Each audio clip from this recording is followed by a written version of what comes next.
He carried a Bible in his briefcase. The Bible had a hollow center. Inside was a cheat code. DARKWIRE, real stories from the wire. Ronald Dale Harris, a trusted software engineer for the Nevada Gaming Control Board, had embedded backdoors into hundreds of slot machines across Nevada.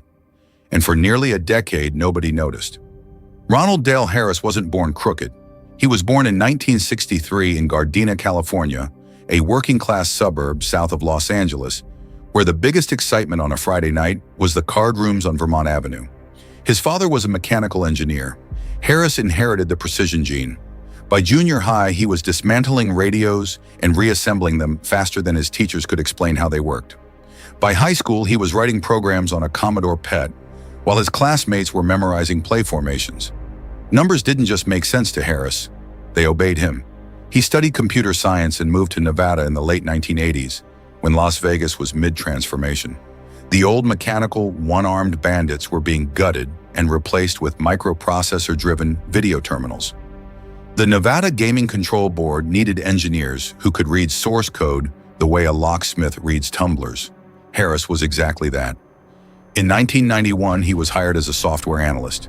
His clearance was extraordinary. He had authorized access to the proprietary source code of virtually every major slot machine manufacturer operating in the state, IGT, Bally, WMS. His job officially was to find the holes before the cheaters did. He found the holes. Then he used them himself. The technique was surgical. Slot machine payouts in the early 1990s were governed by a pseudo-random number generator, a PRNG. The sequence looked random to a player, but it wasn't truly random. It was deterministic. Feed the algorithm the right seed value at the right millisecond, and you could predict exactly when a jackpot cycle would trigger. Harris didn't just understand this. He had written audit tools to test it, so he went further. He quietly inserted a secondary routine into the code of machines he was certifying, a hidden branch that activated when a player inserted coins in a specific sequence and timing pattern. 4 coins, pause, 2 coins, pause, 1 coin.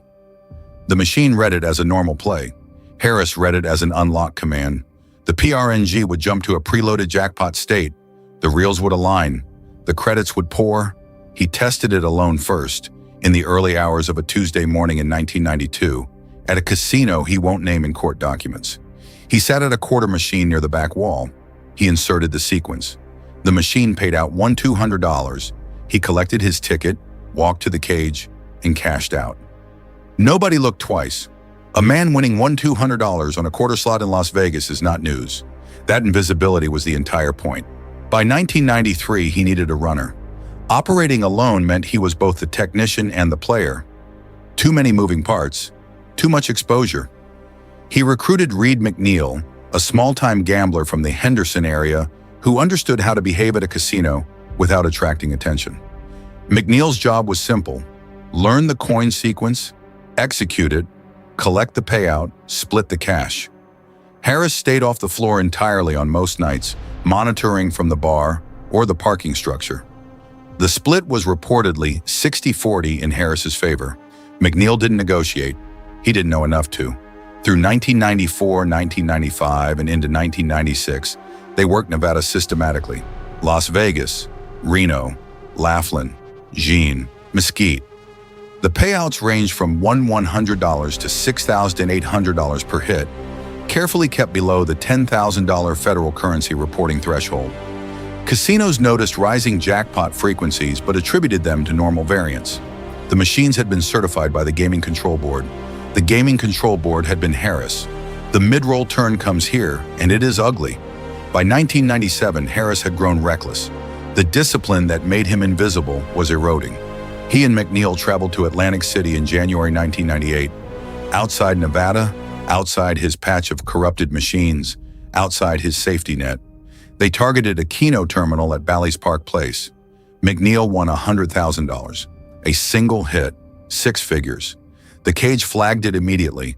Keno supervisors reviewed the draw sequence and found it statistically indefensible. They called the New Jersey Division of Gaming Enforcement. But here's where it gets worse. When New Jersey investigators pulled the surveillance tape and ran McNeil's ID, they got a Nevada address. They called the Nevada Gaming Control Board. The Nevada Gaming Control Board pulled Harris's personnel file. An internal audit began that same week. Investigators started comparing the certified source code on file against the actual code running inside machines Harris had personally signed off on. The differences were small. 40, 50 lines buried inside routines that ran only under specific input conditions. But they were there, machine after machine, audit after audit. The same hidden branch, the same coin sequence trigger.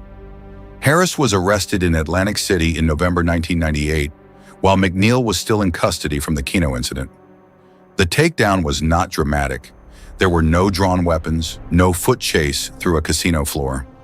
Two plainclothes agents from the Nevada Gaming Control Board's Enforcement Division, working alongside New Jersey DGE officers, approached Harris in the lobby of his hotel at approximately 9:40 a.m. on a gray November morning. He was wearing a gray blazer and carrying the briefcase. He did not run. According to the arrest report, he said only, "I figured this was coming." The federal case built quickly.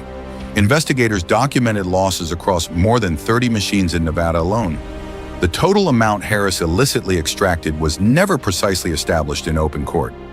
Prosecutors described it as millions of dollars in charging documents, and Harris's own cooperation agreement referenced substantial financial harm to multiple licensees.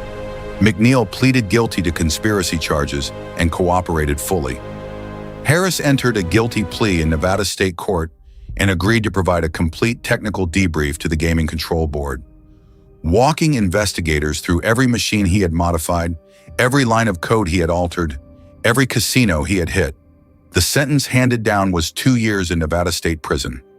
Given the scale of the scheme, legal observers noted the relative leniency, a direct reflection of his cooperation value. The technical debrief he provided was described by the board's director as the single most useful document we have ever received regarding software vulnerability in gaming terminals.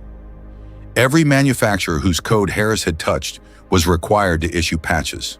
New certification protocols mandated cryptographic signing of source code and independent third-party audits.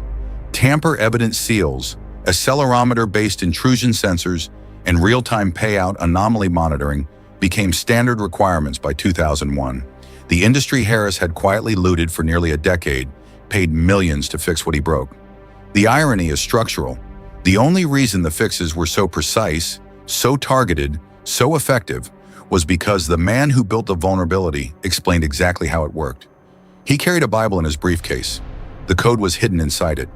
What he never accounted for was that the same precision that made him invisible for 7 years also made him the most valuable witness the Gaming Control Board ever had.